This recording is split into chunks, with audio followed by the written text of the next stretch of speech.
So hello everyone, in this video we are going to talk about anxiety disorder. तो हम लोग बात करने वाले हैं एंजाइटी डिसऑर्डर्स के बारे में. सो आप लोग स्क्रीन पे देख सकते हो journal adaptive syndrome. Journal adaptive syndrome आपको तब देखने को मिलेगा जब पेशेंट अपनी एंजाइटी को हैंडल नहीं कर पा रहा है. उस केस में आप पेशेंट को इस सिंड्रोम के अंदर देख सकते हैं, जिसके अंदर सबसे पहले आप देखेंगे कि patient body has fight and flight response. Patient की जो बॉडी है वो फाइट और फ्लाइट रिस्पॉन्स में जाती है. पेशेंट पर्टिकुलरली रेजिस्टेंस दिखाता है toward the sign and symptom.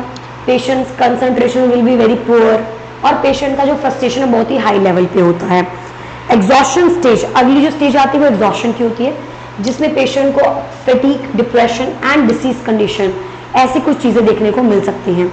सो आपका generalize adaptive syndrome is a characteristic feature of all these symptoms, जो कि आपको एंजाइटी के अंदर देखने को मिलता है अगर वो बहुत ही सीवियर लेवल पे है तो. अब आप देख सकते हो कि एंजाइटी डिसऑर्डर क्या बोलना चाह रहे हैं. So normal anxiety is the completely natural. Normally अगर किसी को एंजाइटी है वो बहुत ही नेचुरल होती है, उसमें कुछ भी नुकसान नहीं है. Response at and with the trigger is remove, और जैसे ही आप उस ट्रिगर को जिसकी वजह से उसको डर लग रहा है उसे रिमूव कर देंगे तो सब कुछ सही हो जाता है. लेकिन जर्नलाइज्ड एंजाइटी डिसऑर्डर ये था general adaptation syndrome. So generalised anxiety disorder is persistent disorder that can affect your quality of life for months. तो ऐसा एंजाइटी जो आपको महीने तक इफेक्ट कर रही है, मंथ लग गए हैं और एंजाइटी अभी तक रिजॉल्व नहीं हुआ है, दैट इज बेसिकली जीडीएस. तो गाइस हम इसके अंदर अलग अलग प्रकार के डेफिनेशंस देखेंगे और अलग अलग प्रकार के डिसीज कंडीशन देखेंगे. So let's start it. सबसे पहले आपकी स्क्रीन पे देख सकते हो, आप लिखा है about anxiety, a normal response to stress, a subjective experience that includes feeling of apprehension, uneasiness, uncertainty और dread. तो कुछ इस प्रकार का नेचुरल रिस्पॉन्स आपके स्ट्रेस को लेकर, जिसमें आप कुछ इस प्रकार की फीलिंग्स को फेस करें जो कि माइल्ड हो, मॉडरेट हो, सीवियर हो और पैनिक हो. इस प्रकार जो है वो आपका एंजाइटी अपने आप को रिप्रेजेंट करता है. एक इंपॉर्टेंट पॉइंट क्या है, the immediate nursing action for a client with anxiety is to decrease stimulus environment and provide calm and quiet environment. तो गाइस एक बहुत इंपॉर्टेंट यहाँ पे पॉइंट है कि अगर किसी इंसान की एंजाइटी को आप रिड्यूस करना चाह रहे हो तो आपको क्या करना पड़ेगा, आपको उस पेशेंट का जो एनवायरमेंट है वो थोड़ा सा काम करना पड़ेगा, वो स्टिमुलस उस एनवायरमेंट से हटाना पड़ेगा, तो जो पेशेंट है उसको काफी बेटर फील होगा. नेक्स्ट आप देख सकते हो इसके अंदर what are the symptoms. Symptom में अगर मैं मोटर सिम्टम्स की बात करूं, जिसमें पेशेंट फिजिकली आपको कुछ चीजें करता हुआ दिखेगा, फिजिकली एक्टिविटीज कैसे आप देख के बता सकते हो कि this person is experiencing from anxiety. So the number one motor symptom is tremors, muscle twitching, restlessness, fearful facial expressions. ये कुछ ऐसे सिम्टम्स हैं जो कि रिप्रेजेंट करते हैं एंजाइटी को मोटर सिम्टम द्वारा. Next we have autonomic and visceral symptoms. तो ये जो सिम्टम्स आप देख रहे हैं, palpitations, tachycardia, sweating, flushes, dyspnea, hypertension, dry mouth, diarrhea, frequency and hesitancy of micturition, dizziness. Guys, ये जो कुछ सिम्टम आप देख रहे हैं कहीं ना कहीं सिंपैथेटिक नर्वस सिस्टम के साथ मैच करते हुए दिख रहे हैं. सो आपकी जो एंजाइटी है, पेशेंट एंजाइटी के अंदर नेचुरल भी हो सकती है, एबनॉर्मल भी हो सकती है. स्टिमुलस हटा देने से काफी बेटर फील होता है पेशेंट को. और ये जो आपके सिम्टम्स हैं वो कैरेक्टरिस्टिक फीचर्स हैं आपके एंजाइटी के अंदर जो आप देख सकते हो. Next we have another symptoms that are cognitive symptoms, poor concentration and distractibility. Patient का जो कंसंट्रेशन बहुत ही पोर हो जाता है, हो सकता है पोर हो जाए. परसेप्चुअल सिम्टम्स में डीरियलाइजेशन एंड डीपर्सनलाइजेशन. ओके, तो ये भी किसी प्रकार से पेशेंट के अंदर परसेप्शन जो है उसका, किसी चीज को परसीव करने की जो ताकत है उसमें भी किसी प्रकार का चेंज आ सकता है इन दिस. अफेक्टिव सिम्टम्स में क्या होगा, fearful, inability to relax, irritability, feeling of impending doom. Patient will feel very anxious as the sunset will go down. Okay, then the patient will experience some kind of बहुत डर सा महसूस होता है, anxiety सा महसूस होता है कि वक्त ढल रहा है. सो कहीं ना कहीं उस पेशेंट को कुछ ऐसा एक्सपीरियंस होगा. अदर सिम्टम में आप देख सकते हो insomnia, exaggerated startle response. Guys एकदम से चौंक जाना, डर जाना, तो ये सब चीजें आपको एंजाइटी वाले पेशेंट में देखने को मिल सकते हैं, जो कि आप सब लोग अच्छे से जानते हैं. सो इसमें एनक्लेक्स पॉइंट ऑफ व्यू से क्या जरूरी है और क्या इंपॉर्टेंट पॉइंट्स है, लेट्स हैव अ लुक. सो आप देख सकते हो कि जो नॉर्मली हमारे पास एंजाइटी है यहाँ पर आपके सामने दो पार्ट्स में डिवाइड की गई है। Okay, so the number 1 part is mild anxiety. आप देख सकते हैं माइल्ड एंजाइटी। माइल्ड एंजाइटी यहाँ पे क्या बोल रही है कि functioning normal optimal increase learning. तो गाइस यहाँ पर इसका साफ साफ बोलना है कि आपकी बॉडी के अंदर जो माइल्ड एंजाइटी है, mild, okay, the mild anxiety is basically when your functioning will be good, there is no other bad option, functioning is good, normal, you are doing optimal functioning, and what else is affected? Nothing. Your learning is also increased. So this is basically mild anxiety, जिसमें आपका learning बढ़ गया, आपके function बिल्कुल normal है, कोई किसी प्रकार की कोई दिक्कत नहीं है। इस केस में माइल्ड एंजाइटी में आप क्या मैनेजमेंट दोगे? कुछ भी नहीं, no medications, nothing, just normal exercise वगैरह कीजिए जो हम पढ़ेंगे भी थोड़ी देर में। So mild anxiety, normal one, it's okay. The second in front of you we have moderate anxiety. इस anxiety में क्या होता है? इस anxiety में the concentration will be decreased, okay? So the concentration of the patient will be decreased, and then afterward you will see the activities are also decreased, okay? So the activity is also decreased, and problem is there. So mild में तो कुछ problem नहीं था, but moderate में problem है। So acceleration of mild anxiety, reduce perception of reality and slight inattention, thinking ability hampers, learning and problem solving might be present. Symptom will be C. Concentration difficulties, tiredness, pacing, change in voice pitch, डर जाना, voice tremors, shakiness, increased heart rate, respiratory rate यानी कि आपके sympathetic nervous systems. Symptoms: the client may report somatic complaints including headaches, backache, urinary urgency and frequency, and insomnia, and GI discomfort.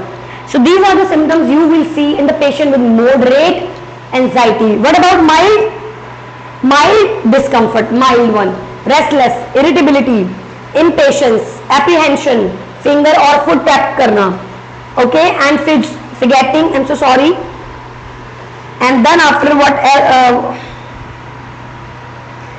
else you will experience? You will also experience lip chewing as mild tension relieving behaviors. तो कुछ आपको anxiety दिखेगी patient के अंदर, but mostly patient will try to manage in mild anxiety and it is difficult in moderate. तो moderate में थोड़ा सा दिक्कत होगा पेशेंट को। अब बात करते हैं नर्सिंग इंटरवेंशंस की। तो guys let's start the nursing intervention. पहले माइल्ड वाले की बात करते हैं एंड देन मॉडरेट की बात करेंगे, nursing consideration and therapeutic considerations. Okay, so first of all nursing intervention. अगर किसी इंसान को माइल्ड और मॉडरेट एंजाइटी है थोड़ी सी, the most important thing you will do, use active listening to demonstrate willingness, okay, to help, use specific communication techniques. इसीलिए हम लोग अगला जो लेक्चर होगा वो थेरेपेटिक कम्युनिकेशन के ऊपर होगा, बिकॉज इन कुछ साइकेट्रिक प्रॉब्लम्स के अंदर थेरेपेटिक कम्युनिकेशन काफी इंपॉर्टेंट रोल प्ले करती है। आपको पता होना चाहिए कि थेरेपेटिक कम्युनिकेशन कैसे की जाती है और पेशेंट को किस प्रकार से रिस्पॉन्स करना है।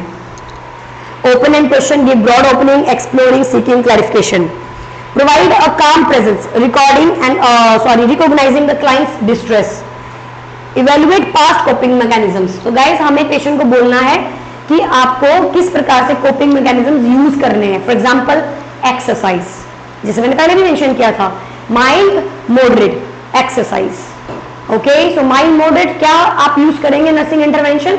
Exercise. By just to reduce the cortisol levels, क्योंकि जो आपका कोर्टिसोल होता है वो स्ट्रेस हार्मोन होता है और एक्सरसाइज करने से काफी ज्यादा रिड्यूस हो जाता है। Explore alternatives to problem situations. आप क्या करेंगे? पेशेंट को अल्टरनेटिव्स देंगे, प्रॉब्लम सिचुएशन को सॉल्व करने के लिए आप उन्हें अल्टरनेटिव्स देंगे। इंकरेज करेंगे participation in activities such as exercise that may temporary feeling of inattention. तो आप ये सारी चीजें पेशेंट को बताओगे। तो हमारा थेरेपेटिक अप्रोच क्या है? सेम, इंटरवेंशन को इंकरेज कीजिए ताकि पेशेंट अपनी एक्सप्रेस कर सके फीलिंग को, असिस्ट कीजिए, उसका फोकस ध्यान रखिए कहाँ है कहाँ नहीं, और प्रॉब्लम सॉल्विंग जो करनी है वो इनिशिएट कीजिए। असिस्ट कीजिए पेशेंट को, या assist is very important word, assist the client, okay, so we need to assist the client in the case of mild and moderate anxiety। तो MCQs जब आप सॉल्व करोगे तो आपको एक पॉइंट ध्यान में रखना है कि हम असिस्ट करते हैं पेशेंट को। Then after we have another type of anxiety that is severe and panic. अगर हम देखें यहाँ पे severe, what is severe anxiety? So guys you can have a look. Severe anxiety increase simple task not possible, यानी कि जो आपके छोटे मोटे काम भी हैं, सिंपल टास्क भी हैं, वो भी अब आप कंप्लीट नहीं कर पा रहे हैं इन केस ऑफ सीवियर एंजाइटी। जब आप उन्हें भी कंप्लीट नहीं कर पा रहे तो it's a big problem, right? अगर ये प्रॉब्लम है तो gritty reduce perceptions, can not receive instructions, कुछ भी बोलो गया, कुछ भी एक्सरसाइज कीजिए नहीं करेगा पेशेंट, ये कीजिए नहीं करेगा पेशेंट। तो यहाँ पर काफी इंपॉर्टेंट हो जाता है, यहाँ पर आपका लर्निंग और प्रॉब्लम सॉल्विंग नहीं हो पाएगा, ना तो वो सीख पाएगा ना ही वो किसी प्रकार का प्रॉब्लम सॉल्व कर पाएगा। ओके, जबकि पैनिक अटैक की बात करें तो मार्कली डिस्टर्ब्ड बिहेवियर, इसमें कुछ ज्यादा ही डिस्टर्ब बिहेवियर होगा and loses perception of reality, reality का जो परसेप्शन है वो बिल्कुल चला जाएगा। कैन रिमेन इमोबाइल, और वो काफी देर तक अपने आप को इमोबाइल रख सकता है। Okay, so that you will see, and can be life threatening, और ये पेशेंट के लिए लाइफ थ्रेटनिंग हो सकता है। अब बात करते हैं सिम्टम्स की। तो भाई अगर मैं सीवियर की बात करूं, पेशेंट विल बी कंफ्यूज, वो तो ऊपर भी था, फीलिंग ऑफ इम्पैंडिंग डूम नहीं था, लेकिन सीवियर एंजाइटी में आपको पेशेंट इम्पैंडिंग डूम करता हुआ दिखेगा, and this is basically a feeling जिसमें पेशेंट काफी ज्यादा अंदर से खोखला महसूस करता है। जैसे जैसे टाइम बीतता चला जाता है, जैसे टाइम शाम होती चली जाती है, पेशेंट को बहुत ही ज्यादा डर लगने लग जाता है। हाइपरवेंटिलेशन, सांस लंबी लंबी लेगा, tachycardia, withdrawal, loud rapid speech and aimless activities, headache and diarrhoea. कुछ सिंपैथेटिक नर्वस सिस्टम की एक्टिविटीज आपको सीवियर में देखने को मिलेंगी, बट ज्यादा क्या है, confusion, restless, such kind of things. अगर बात करें पैनिक के सिम्टम्स की, तो पेशेंट को fright, horror, hyper activity, other symptom, dysfunction in speech, dilated pupils, severe withdrawal, inability to sleep, delirium, hallucinations, delusions and hallucinations. तो ये कुछ सिम्टम आपको पैनिक में देखने को मिलेंगे। सो गाइस, ये तो थे हमारे एंजाइटी और एंजाइटी के अलग अलग प्रकार के options, the types of anxiety, mild, moderate, severe and panic. Mild में क्या पढ़ा हमने, कुछ ज्यादा प्रॉब्लम नहीं आएगी, इट्स ओके। मॉडरेट में भी हाँ हल्का फुल्का सिंपैथेटिक सिस्टम एक्टिवेट होगा पेशेंट का। सीवियर में इंपैंडिंग डूम होगा और पेशेंट थोड़ा सा डरा हुआ होगा, काफी ज्यादा ही डरा हुआ होगा। जबकि पैनिक अटैक में विड्रॉवल, डिल्यूजन्स, हैलुसिनेशंस, ये सब देखने को मिलेंगे। Now let's see another topic, the nursing intervention, which is very important. तो अगर मैं यहाँ पे बात करूं आपके सीवियर और पैनिक अटैक्स की, तो जो नर्सिंग मैनेजमेंट है उसमें आप पेशेंट को लर्निंग कोई काम की नहीं है, problem solving behaviour no use. तो क्यों? क्योंकि वो सीखना ही नहीं चाह रहा, उसी कंसंट्रेशन बहुत ही ज्यादा इंपेयर्ड होती है इस पॉइंट पे, तो वो प्रॉब्लम सॉल्विंग, लर्निंग ये सब नहीं करेगा, एक्सरसाइज नहीं करेगा। तो ये मैनेजमेंट माइल्ड और मॉडरेट में ही रहती है। सीवियर में और पैनिक में क्या मैनेजमेंट आती है, तो please have a look. Provide an environment, most important. तो सीवियर में और पैनिक अटैक में आप पेशेंट को क्या करते हो, एनवायरनमेंट देते हैं विच meets the physical and safety needs of the client, remain with the client. तो आपको पेशेंट के साथ रहना होता है, और ये एमसीक्यू आ चुका है। सो जब भी कोई किसी को बहुत ज्यादा डर लगता है तो आप उसके साथ रुके, लेकिन उसको क्लोज नहीं होना है, ज्यादा उसको क्लोज नहीं आना है, उसको थोड़ा गैप रखना है एक हाथ का, एंड आपको उसको ऑब्जर्व करना, आपको उसको अकेले नहीं छोड़ना है, क्योंकि पेशेंट इज स्केर्ड एंड वो गिर सकता है, चोट लग सकती है, वो अपने आप को हिट कर सकता है, कहीं पे भी भाग सकता है। तो इसीलिए सेफ्टी मेजर्स लेने हैं और पेशेंट को ऑब्जर्व करना है, अकेले नहीं छोड़ना है। Provide a quite environment with minimum stimulations, क्योंकि हमने अभी भी पढ़ा कि एंजाइटी का कहीं ना कहीं कारण कोई ना कोई स्टिमुलस है, राइट? क्योंकि वो एंजाइटी है। अगर कोई स्टिमुलस ही नहीं है फिर भी डर लग रहा है, that is phobia, right? But in case of anxiety there is some stimulus, so you need to remove that stimulus, so that is also nursing management here. Next, use medications. तो यहाँ पर आपकी लर्निंग, आपकी exercise, आपका problem solving कुछ भी काम नहीं आएगा।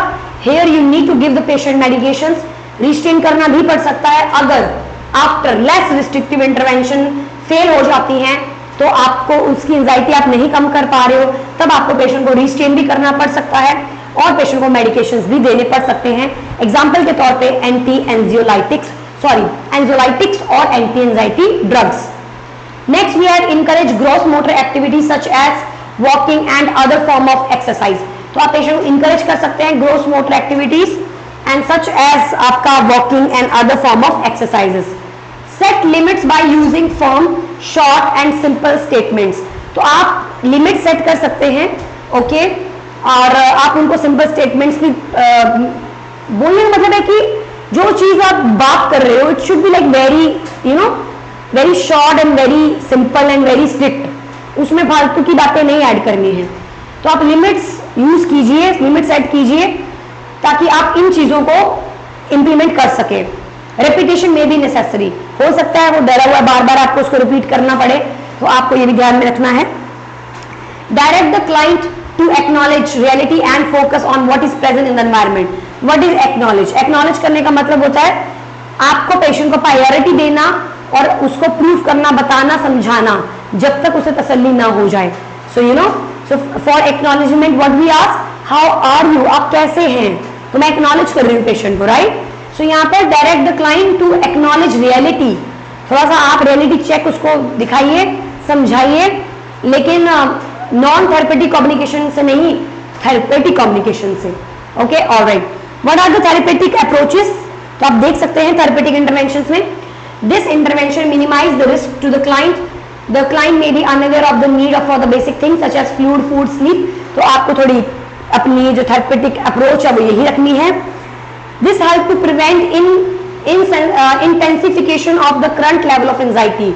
इससे हम क्या कर सकते हैं, प्रिवेंट कर सकते हैं। तो जैसे कि आप देख सकते हो कि इन्वायरमेंट अगर आप काम प्रोवाइड करेंगे तो पेशेंट कैसा फील करेगा, जो करंट लेवल एंजाइटी का है उसमें थोड़ा सा प्रिवेंशन देखने को मिल सकता है।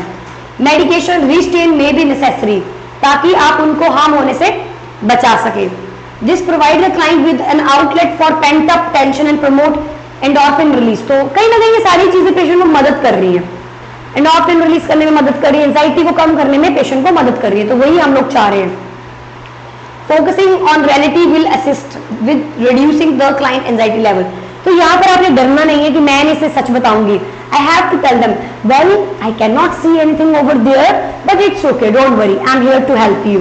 तो कहीं ना कहीं आप उसको रियलिटी चेक भी दे रहे हो, बट थेरेपेटिक कम्युनिकेशन के हिसाब से आप उसको इरिटेट या अनॉय नहीं कर रहे हो, अरे मुझे I am not able to see anything, why you saying like that, तो that is non therapeutic communication. तो इस प्रकार से आपको मेंटेन करना है। So guys, what are the interventions? Identify and decrease stimuli. जो भी स्टिमुलाई दिख रहा है, जो भी चीज है, स्टिमुलस है, उसको आइडेंटिफाई कीजिए और रिड्यूस कीजिए। सेफ्टी दीजिए, जो कि मैंने अभी भी बताया कि safety is like very important. Provide a calm environment, patient को काम एनवायरमेंट देना है, decrease environmental stimulise. Provide relaxation techniques, breathing and guided imaginary. Monitor vital signs, administer anxiolytics. तो एंटी एंजाइटी ड्रग्स आप एंजाइटी डिसऑर्डर के अंदर देते हैं। अगला जो हमारा टॉपिक है that is the different type of anxiety, GAD, generalized anxiety disorder. Guys, generalized anxiety disorder is different from normal anxiety because normal anxiety कुछ समय की थी, चाहे वो माइल्ड थी, चाहे वो मॉडरेट थी, चाहे वो सीवियर थी, चाहे वो पैनिक थी। But in case of GAD, the anxiety is like very long. Now, the normal anxiety or the moderate or the severe or the panic anxiety, it's now for long duration, for long time. It's like, for example, now it is for 6 months. The patient is experiencing same symptoms of severe anxiety for long time, since 6 months he is experiencing such symptoms. It means now this is not, this is not anxiety. This is converted into generalized anxiety disorder. Okay, and this is commonly seen in patients with early adulthood. Older adulthood में वो कम होती चली जाती है। So most commonly present in early adulthood. Chronic condition because the acute is anxiety but the generalised anxiety disorder is chronic. और older adult become less anxious. बुजुर्ग लोग थोड़े, जो जैसे इंसान बूढ़ा होता चला जाएगा उसका डर खत्म होता चला जाएगा। Okay, so that is the basics of your GAD. Now let's move on to the definition. An unrealistic anxiety. There is no any reason. An unrealistic anxiety about everyday worries that persists over time and not associated with any other psychiatry, any other medical condition. What does it mean? It's means basically डर उसको है किसी चीज का, लेकिन वो डर इतने लंबे समय के लिए चल रहा है कि हम क्या ही बताएं, एंड दैट लंबा समय is not associated with any psychiatric problem और एनी मेडिकल इशू। फिर भी पता नहीं क्यों उसको डर है, किस बात का डर है, अनरियलिस्टिक फियर है उसको किसी चीज का, that is GAD। It is different from your anxiety. अगर एंजाइटी होगा तो एंटी एंजाइटी ड्रग्स दोगे, बट GAD होगा तो एंटी एंजाइटी ड्रग्स कुछ लंबे समय के लिए काम नहीं करेंगी। क्यों? क्योंकि ये बहुत लंबे टाइम के लिए चल रहा है प्रॉब्लम, और उसका डर जो है वो खत्म ही नहीं होगा, स्टिमुलस ही नहीं है कोई कहीं ना कहीं। Okay, alright, now let's see the symptoms according to DSM-5 diagnostic criteria by the American psychiatry. DSM-5 बोलते हैं रेस्टलेस होता है पेशेंट, एक दिन के लिए, 2 दिन के लिए नहीं, 6 महीने के लिए restless, episode of trembling 6 months, dizziness 6 months, inability to concentrate, chronic fatigue, sleep problem, inability to recognize the connection between the anxiety and physical symptom for 6 months. That is a big issue. Okay, so that is your DSM-5. Now what is the main reason? Guys, अगर मैं इसका reason बताऊं, serotonin का कम होना, non ADR का ज्यादा होना patient को GAD कर सकता है।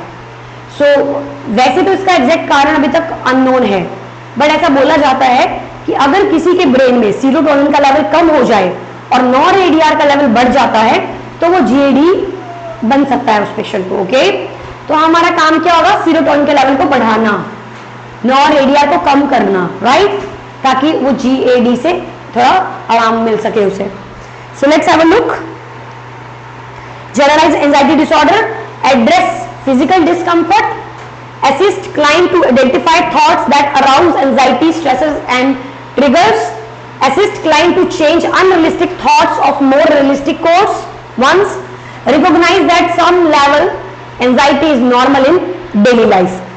तो आपको क्या क्या करोगे इसमें? आप डायग्नोसिस में क्या क्या करना है? F you have to make C first। ये कुछ सिम्टम है जो आपको देखने को मिलेंगे। C से कंसंट्रेशन, अगर किसी को लंबे समय में कंसंट्रेशन का प्रॉब्लम है, अगर किसी को लंबे समय से फटीग है का प्रॉब्लम है, लंबे समय से इरिटेबिलिटी, लंबे समय से रेस्टलेस, लंबे समय से स्लीप डिस्टर्बेंस, लंबे समय से टेंशन, अगर इनमें से कुछ भी प्रॉब्लम पेशेंट को देखने को मिलती है तो पेशेंट हैव सम इश्यूज, हम उसको GAD बोल सकते हैं। और कितने टाइम के लिए? 6 months के लिए। That is a big problem. Now let's see treatment. Generalize anxiety disorder में आप ट्रीटमेंट में लाइफस्टाइल चेंज करोगे, क्योंकि कोई कारण ही नहीं है, no psychiatric problem, no medical issues, तो लाइफस्टाइल चेंज करना है, याद रखना ये पॉइंट। अवॉइड करना है कैफीन, क्योंकि इससे और एक्टिव होगा पेशेंट, नींद आएगी नहीं उसको, तो ये अवॉइड करना है GAD में। साइकोलॉजिकल CBT एंड माइंडफुलनेस करेंगे। बायोलॉजिकल में SSRI, serotonin, selective serotonin reuptake inhibitors, ताकि सीरोटोनिन का लेवल वहां पहुंचे। Serotonin non epinephrine reuptake inhibitors, ताकि सीरोटोनिन नॉन एपिनेफ्रिन का एक बैलेंस बना रहे, अवेलेबिलिटी रहे वहां पर। ये दोनों ही ड्रग्स आपकी एंटी डिप्रेशन में आती हैं। Okay, not in antipsychotics, anti depression, उसी में आपकी ड्रग्स आती हैं, जैसे प्रोक्सेटीन, एस्लाटोप्रम, सर्ट्रेलिन, वेनालफेक्सिन। तो ये ड्रग्स आपके जो यूज होते हैं। And then after guys the next problem we have, the another anxiety issue we have is named as post traumatic stress disorder. बहुत सिंपल सा है, कुछ जिंदगी में ऐसा हो चुका है कि वो चीज ऐसा घाव छोड़ गई आपकी बॉडी में, दिमाग में, कि आप उसे उभर ही नहीं पा रहे हो, तो ये भी लंबे समय के लिए है। एग्जैक्टली और इसमें वो घाव होना भी जरूरी है जो दिमाग में असर डाल चुका है, यानी स्ट्रेसर। तो पोस्ट ट्रोमा स्ट्रेस डिसऑर्डर ऐसा प्रकार का डिसऑर्डर जो कि पोस्ट ट्रोमा की वजह से हुआ है, ऐसा स्ट्रेस, ऐसा डर, ऐसा सरदर्द जो ट्रोमा की वजह से हुआ है, ट्रोमा के बाद। एग्जाम्पल आप देख सकते हैं यहाँ पे हमारे पास नेचुरल डिजास्टर एक स्ट्रेसर हो सकता है, terrorist attack, combat experience, accidents, victim of rape, crime and violence, इनमें से कुछ भी एक कारण हो सकता है आपके पोस्ट ट्रॉमेटिक स्ट्रेस डिसऑर्डर का। Okay, so after experiencing a psychological traumatic event, इनमें से कोई भी एक एक्सपीरियंस करने के बाद द इंडिविजुअल री experiences the event and has recurrent and intense dreams and flashbacks. तो ये क्या है, आपका एक प्रकार का प्रॉब्लम है, पोस्ट ट्रॉमेटिक स्ट्रेस डिसऑर्डर, जिसमें इंसान अपने किसी कारण की वजह से, किसी पोस्ट ट्रॉमा की वजह से बहुत ही ज्यादा प्रॉब्लम में आ जाता है और स्ट्रेस एक्सपीरियंस करता है। तो यहाँ पे असेसमेंट क्या करोगे कि वो सपने ले रहा है, रात को उसको उसी सेम चीज के सपने आ रहे हैं, आप देख सकते हो, उसको फ्लैशबैक्स आ रहे हैं of the event, poor concentration and avoidance of activities that trigger recollection of events, बार बार उसको वही सेम सपने, nightmares, flashbacks, recollection of the events. Then interventions क्या करोगे, assist client। तो guys यहाँ पे भी एक word आता है, नाम है assist। So you have to assist client to recognize association of feeling and trauma experience, assist client to express feeling and develop adaptive coping mechanisms, hypnotherapy आप दे सकते हो, और support groups। तो ये सारी चीजें आप पेशेंट को दे सकते हैं और ये सारी की सारी intervention post traumatic stress disorder में देखने को मिलेंगे। Next we have phobia disorder, ये भी आपके एंजाइटीज में ही है, इन्हें हम ऑलरेडी पढ़ चुके हैं तो I am not going to discuss. एक बात बताना चाहती हूँ मैं फोबिया के अंदर, रिप्रेशन एंड डिस्प्लेसमेंट। तो रिप्रेशन और डिस्प्लेसमेंट दो प्रकार के डिफेंस मैकेनिज्म फोबिया में इस्तेमाल किए जाते हैं। रिप्रेशन क्या होता है, रिप्रेशन का मतलब होता है रिप्रेस, वो बच्चा बन जाता है, दोबारा से रीग्रो हो जाता है, थंब सकिंग, बेड बेटिंग, ऐसे कैरेक्टरिस्टिक फीचर आपको देखने को मिल सकते हैं। एंड इन द डिस्प्लेसमेंट क्या होता है, पेशेंट इज बेसिकली अपनी एंजाइटी को रिड्यूस करने के लिए, अपना जो गुस्सा है उसको कम करने के लिए वो एक जगह से ना काम कर कर दूसरी, अपने से छोटों को मारने पीटने का काम कर रहा है, फिजिकली अपना एंजाइटी रिड्यूस कर रहा है, because he can not hit his boss, so he just came back to home and he hit his wife. Okay, तो इस प्रकार से डिस्प्लेसमेंट आती है। And then after we have OCD. OCD is basically obsessions compulsive disorder। तो obsessive compulsive disorder जो है वो हमारा OCD में आता है। जैसे मैंने आपको बताया था ऑलरेडी पहले भी कि थॉट का प्रॉब्लम, डिसऑर्डर ऑफ थॉट्स, उस थॉट्स के अंदर जो आपका ऑब्सेशन है, ऑब्सेसिव है, वो एक कंटेंट है उस थॉट का। तो थॉट के 3 पार्ट्स होते हैं, इमेजिनेशन, कंटेंट एंड प्रोग्रेशन। तो जो ऑब्सेशन होता है this is the content, thought का कंटेंट है, जबकि जो कंपल्शन होता है दैट इज अ प्रोग्रेशन। तो अब आपकी बॉडी के अंदर जो आपने सोचा, जो कंटेंट है, अब वो आप प्रोग्रेस कर रहे हो, वो आप करके दिखा रहे हो। And to reduce the content, to reduce the anxiety, you are doing activity. तो ऑब्सेशन को कम करने के लिए आप कंपल्शन करते हो, उस प्रकार के डिसऑर्डर को बोला जाता है obsessive compulsion disorder. Okay, recurrent obsessions, बार बार दिमाग में कोई थॉट आ रहा है, कंटेंट आ रहा है, और कंपल्शंस करने की भी कंटेंट आ रही है, that are severe enough to be consuming or to cause marked distress and significant impairment. So the person will have content in the mind, now he is just doing that thing because he is like, उसको कोई और option ही नहीं है, उसको अपने डर को खत्म करने के लिए वो कंपल्शन करना ही पड़ रहा है। मेरे हाथ में कीटाणु है, सोच के वो बार बार अपना हाथ धो रहा है। So obsessions and compulsions. So repetitive unwelcome thoughts, obsession, unwanted repetitive behaviour pattern और mental act, praying, counting, repeating words silently, they are intended to reduce the anxiety, not to provide pleasure or gratification। just anxiety को खत्म करने के लिए, ये नहीं उसको हाथ धोने से मजा आ रहा, नो, अपनी anxiety को खत्म करने के लिए वो चीजें करता है। the most common one is repeated thoughts about contamination, बार बार कोई contamination के बारे में सोच रहा है, तो वो सबसे कॉमन है। the most common one include repeated thoughts about contamination, that is the most common one। okay, and compulsion में क्या है, they may be performed in response to an obsession, तो उस obsession के response में वो चीजें perform करते हैं, that is obsession compulsive disorder। now let's see the other forms। ये कुछ डायग्राम्स है आपके सामने, ये पिक्चर देख सकते हो, ये बेसिकली होर्डिंग बोलते हैं इसे, होर्डिंग, HOARDING। जब इंसान अलग अलग प्रकार की आइटम्स लाकर रख रहा है अपने घर में, सजा रहा है उन्हें, और वो यूजलेस आइटम्स हैं, यूजलेस, तो ये भी अपनी एंजाइटी को रिड्यूस करने का ही तरीका है। ये अदर टाइप्स में आता है आपके ओसीडी के अंदर, जिसमें उसको डर की वजह से वो कंपल्शन क्या कर रहा है, चीजें उठा के ला रहा है घर के अंदर। नेक्स्ट ये आप देख सकते हो, this is basically your skin pricking disorder, जिसमें इंसान अपनी स्किन को स्क्रैच करता है। तो आप देख सकते हो this is skin prickling disorder. And then after we have this one, okay, trichotillomania, जिसमें इंसान अपना खुरेद खुरेद के बाल खींच खींच के निकाल देता है। So this is basically your trichotillomania, जिसमें patient will scratch his hairs and he will take it out, he will pull it out. तो ये कुछ आपके अदर टाइप्स है ओसीडी के अंदर बिहेवियर प्रॉब्लम्स, जिसमें उसका थॉट का कुछ इशू है and he is not able to manage anxiety. So just to reduce anxiety he is performing such kind of activities. Alright, next defense mechanism patient क्या use करता है इनमें, अनडूइंग, जो कभी नहीं किया वो कर रहा है। नेक्स्ट रिप्रेशन डिस्प्लेसमेंट, जो मैं ऑलरेडी ऊपर बता चुकी हूं। Now let's see the management. Obsessive compulsive disorders में इंडिविजुअल साइकोथेरेपी दे सकते हो आप, कोग्निटिव थेरेपी दे सकते हो, क्योंकि आप उसके बिलीफ को चेंज करना चाह रहे हो। Behaviour therapy, drugs, benzodiazepines. Benzodiazepines आपकी एंटी एंजाइटी की ड्रग्स होती हैं, benzodiazepines and barbiturates. So benzodiazepines जो है आपकी वो जिस पाम कैटेगरी की जो भी ड्रग्स है आपकी, जो कि गाबा के चैनल्स को खोलकर क्लोराइड्स को अंदर लेकर आती हैं, ताकि वहां पे हाइपर पोलराइजेशन हो सके और वहां के जो सेल्स है, वहां के जो नर्वस सिस्टम जो कंडक्शन हो रहा है वो थोड़ा शांत हो जाए। तो एंजाइटी को कम करने के लिए आप बेंजोडाइजेपाइन्स दे सकते हो, और एंटी डिप्रेसेंट्स भी पेशेंट को दे सकते हो कि कहीं ना कहीं उसको डर है, एंजाइटी है, तो कहीं ना कहीं SSRIs और SNRIs भी मदद करेंगे पेशेंट को। ECT भी दे सकते हो आप पेशेंट को, और आप पेशेंट को साइको सर्जरीज और साइकोथेरेपीज जो है, साइको सर्जरीज है, ये भी पेशेंट को कर सकते हैं। And then after we have some interventions. Basic needs जो उसकी हैं उन्हें पूरा कीजिए, आइडेंटिफाई कीजिए सिचुएशन क्या है, बी एम्पैथेटिक, यानी कि आप उनके शूज में आओ लेकिन थोड़ा लिमिट में।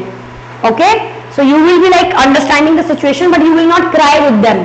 If they are crying you will not cry. Okay, so empathetic means you are just managing, being in their shoes but you still managing, you are not completely copying them or so you are not being a sympathetic nurse, like sympathy नहीं दिखा रहे हो आप, लेकिन आप empathy दिखा रहे हो। so do not interrupt compulsive behavior, कर रहे तो करने दो बट डिस्टर्ब नहीं करना है, लेकिन हाँ माइंड चेंज करने की कोशिश तो पूरी करनी है, लेकिन अगर कर रहे हो तो डिस्टर्ब नहीं करना है, उससे उसकी एंजाइटी और बढ़ जाएगी। unless the jeopardize the safety of the client, जब तक उसकी उसकी सेफ्टी पे बात नहीं आ जाती है तब तक इतनी छेड़खानी उसके साथ नहीं करनी है। Then after we have interventions, again allot time for the client to perform the compulsive behavior but set limits। इस बात को देखिए आपको लग अरे ऐसे कैसे कर सकते हैं हम, नहीं, we have to set limits on the behaviors that may interfere with the client's physical well-being to protect the clients from the physical harm। Implement a schedule, okay, so you have to implement a schedule, proper schedule। Establish a written contract, very important line, written contract, कि हम जो कर रहे हैं तुम्हारी भलाई के लिए कर रहे हैं, तो हम तो कॉन्ट्रैक्ट पे साइन करवाएंगे जिसमें आपको थोड़ी लिमिटेशंस होंगी। So that assist the client to decrease the frequency of compulsive behaviour gradually. तो ये चीज इतनी बार करना है, ये चीज ऐसे करना है, ये ऐसे करना है, तो रिटन कॉन्ट्रैक्ट पेशेंट का हम लोग लेते हैं। Now guys we have MCQs, so I will make another part for that, but we are done with anxiety disorders. In the next lecture we are going to talk about therapeutic communication, and then after we will talk about neurocognitive disorders.